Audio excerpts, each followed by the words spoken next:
Este estudio se dedica a presentar una historia de la homosexualidad masculina en España en el periodo que va de 1850 hasta los años de la Guerra Civil 1936-1939, aunque la homosexualidad, tal como la entendemos hoy, tiene más en común con la de finales del siglo XIX y comienzos del XX que con épocas anteriores. Es un error pensar que su creación fue un proceso idéntico en todos los países europeos. La idea de que el homosexual es un personaje creado principalmente por la psiquiatría decimonónica, desplazando a la figura del sodomita, resulta demasiado esquemática. En lugar de un modelo lineal que va del sodomita al pederasta, el invertido y finalmente al homosexual, lo que se observa es una coexistencia de múltiples términos y representaciones en un mismo tiempo histórico. Para comprender la historia de la homosexualidad en cualquier país, no solo es crucial el solapamiento o la sustitución de una especie por otra, sino también los cambios en las expectativas de género y la inestabilidad de los límites entre lo que se considera masculinidad y feminidad. Se ha sostenido que en España existió un modelo pregay representado por el marica afeminado y el maricón activo,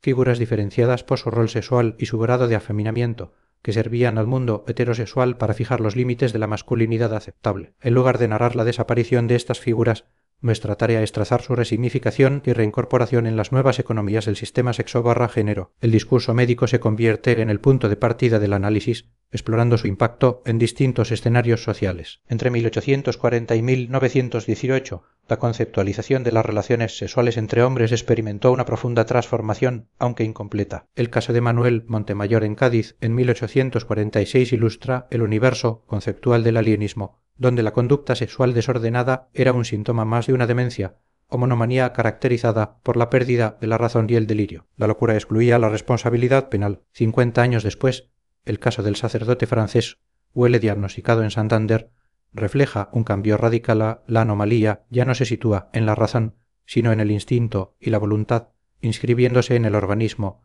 a través de estigmas físicos y en la historia familiar a través de la herencia y la degeneración. Ahora, la locura no era incompatible con la criminalidad. Inicialmente, la medicina legal española, influenciada por el Código Penal napoleónico que no castigaba los actos homosexuales privados entre adultos, tenía un papel limitado. Sin embargo, en la práctica, la categoría de abusos deshonestos se interpretaba como una referencia velada a la sodomía, permitiendo la intervención penal y forense. Los primeros tratados médico-legales, como los de Mata y Orfila, identificaban la sodomía con actos contra natura y se centraban en detectar las huellas físicas del coito anal en el receptor pasivo, creando una asimetría en la que solo el sujeto pasivo portaba los signos indelebles de su condición. La influencia de los forenses europeos Ambroise Tardieu y Johannes Casper, cuyas obras llegaron a España en las décadas de 1850 y 1860, fue crucial. Tardieu, en particular, pasó de la mera descripción del acto a trazar el perfil social y anatómico del pederasta, un perverso moral con una fisonomía singular, como un pene delgado y agudo, y un carácter afeminado en los pasivos,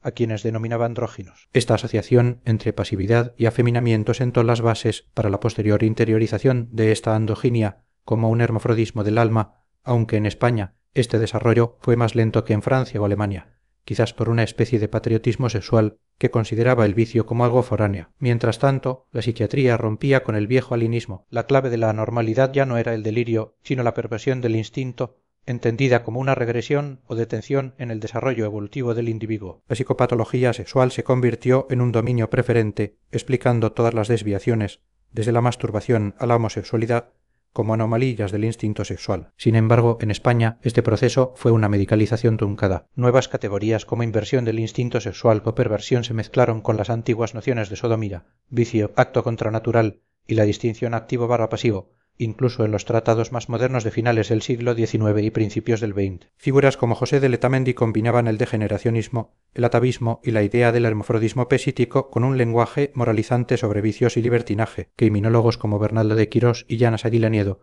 en su obra La mala vida en Madrid 1901, crearon complejas taxonomías de invertidos y pseudoinvertidos, pero seguían anclados en la distinción activo/pasivo y en una retórica que asociaba al uranista con la fetidez y el vicio. La literatura de divulgación sexual de la época, representada por autores como Suárez Casán, era aún más ecléctica, mezclando condenas morales con fragmentos de la nueva ciencia sexológica. Un denominador común en todos estos discursos era la primacía de la desviación de género sobre la desviación sexual. El invertido era, ante todo, alguien que transgredía los límites entre lo masculino y lo femenino. Esta obsesión por el malestar del género se conectaba con una profunda ansiedad sobre la identidad nacional. La inversión se convirtió en un síntoma de la decadencia de España, una nación que según los regeneracionistas había perdido su virilidad. En el período de 1915 a 1939 el concepto de inversión sexual se consolidó para denotar tanto la desviación de género como la sexual, retrasando en España la recepción de la homosexualidad como una categoría puramente sexual. Gregorio Marañón,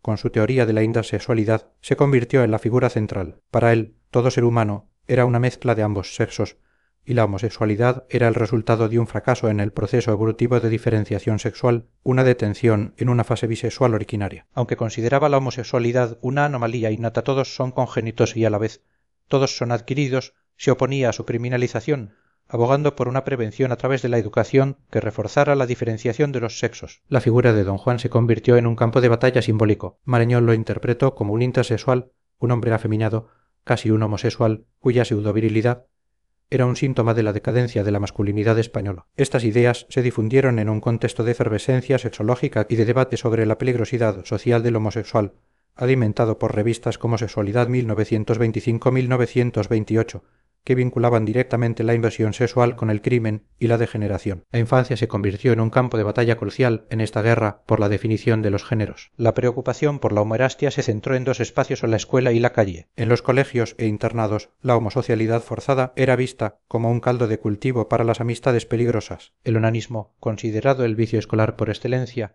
era visto como el primer paso hacia la pederastia y la inversión sexual, un contagio que se propagaba de los alumnos más avezados a los neófitos. Educadores, sacerdotes y preceptores eran figuras sospechosas cuya castidad forzada, según la retórica anticlerical, los convertía en potenciales corruptores de menores. Por otro lado, la calle era el dominio de la infancia peligrosa y en peligro de los golfos de clase trabajadora que se iniciaban en la prostitución masculina, a menudo bajo la dirección de proxenetas o como parte de bandas dedicadas al chantaje, la ronda del full. Tanto en la escuela como en la calle, la familia era vista como la raíz última del problema. En las clases altas, la negligencia de los padres y la influencia de criados pervertidos eran las causas señaladas. En las clases populares, la miseria, la promiscuidad del hogar y el abandono educativo creaban un entorno que arrojaba a los niños a la delincuencia y la prostitución. La crisis de la masculinidad no era solo un tema para médicos y pedagogos e impregnaba todo el discurso político del regeneracionismo. La decadencia de España, tras el desastre del 98, fue interpretada como una pérdida de virilidad colectiva. Ensayistas como Joaquín Costa, Macías Picabea y Lucas Mayada utilizaron una retórica explícita de afeminamiento,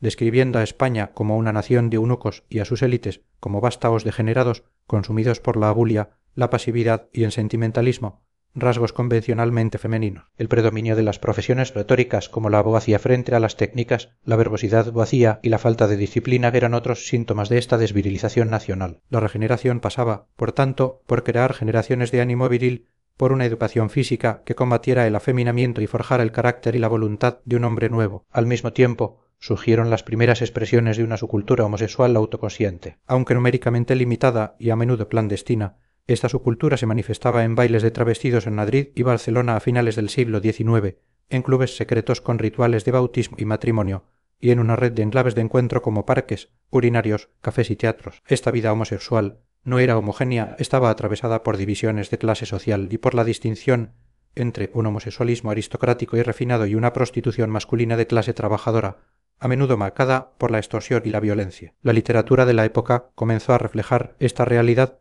aunque de manera ambivalente. Obras como El Ángel de Sodoma 1929 de Hernández Catar y Pasión y Muerte del cura Deusto 1924 de Almar presentaban al homosexual como una figura trágica, un enfermo o un alma torturada destinada al suicidio, interiorizando el discurso patologizador de la medicina. Sin embargo, la propia existencia de estas obras y los prólogos de figuras como Marañón y Jiménez de Asúa representaban también una defensa de un trato más humano y una crítica a la criminalización. Una voz disidente fue la de Álvaro Retana, cuyas novelas eróticas de los años 20 y 30 satirizaban las solemnes explicaciones científicas y las representaciones trágicas, ofreciendo un retrato irreverente y autoafirmado de la vida homosexual madrileña, en contraste con la visión patológica.